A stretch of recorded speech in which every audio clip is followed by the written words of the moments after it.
Hi, I'm often asked about what size implants someone should have. They say, I'm thinking whether I should have 340cc implants or 370cc implants or whatever.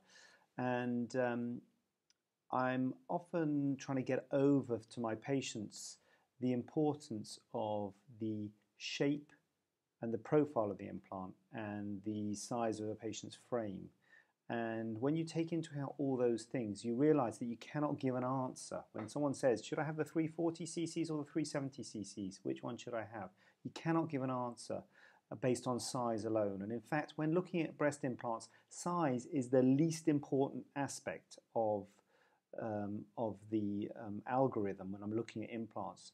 The number one most important thing is the width of the implant, and the width of the implant has to match your frame. So I can't really tell you whether you can have the 340 or the 370 or whatever without examining you, without measuring your frame, without measuring the size of your chest, because that will dictate the sort of dimensions of implant that I can use. Once I've got the width of the implant that I can use, that means there's a select group of implants that will fit your frame.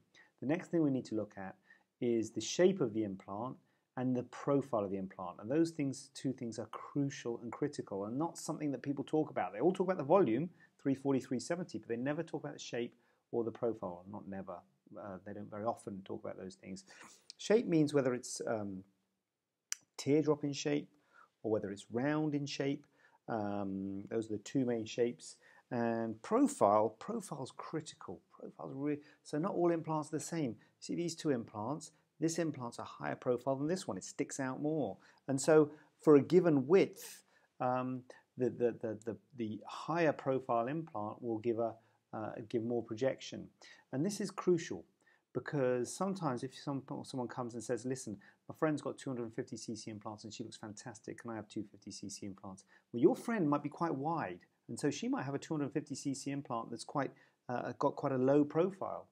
Whereas if you're narrow, a 250cc implant that would fit your frame would be of a much higher profile. So I need to know the profile of the implant because you can have two implants, both of which are 250cc's, but one might project a lot more than the other one if it's a lot narrower. The same volume in a narrower space will stick out a lot more.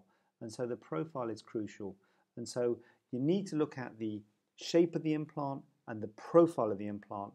And the other thing that is absolutely crucial is the breast tissue that you've got, because you have to add the breast tissue to the implant to get an idea of the shape and the size of the breast. Some people say, "Oh, what's that? Is that a D cup?"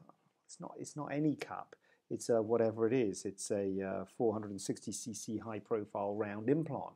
It's not any cup size because that will depend the look that it gives, the cup size and the shape and the sort of look that it gives will depend on the amount of breast tissue you've got as to how it will fit your frame and whether that will be suitable for you.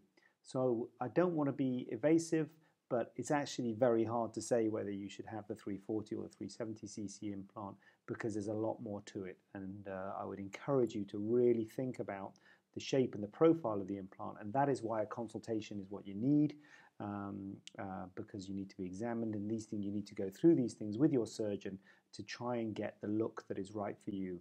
The same implant can give a different look in different patients. Something I'll talk about in my webinar.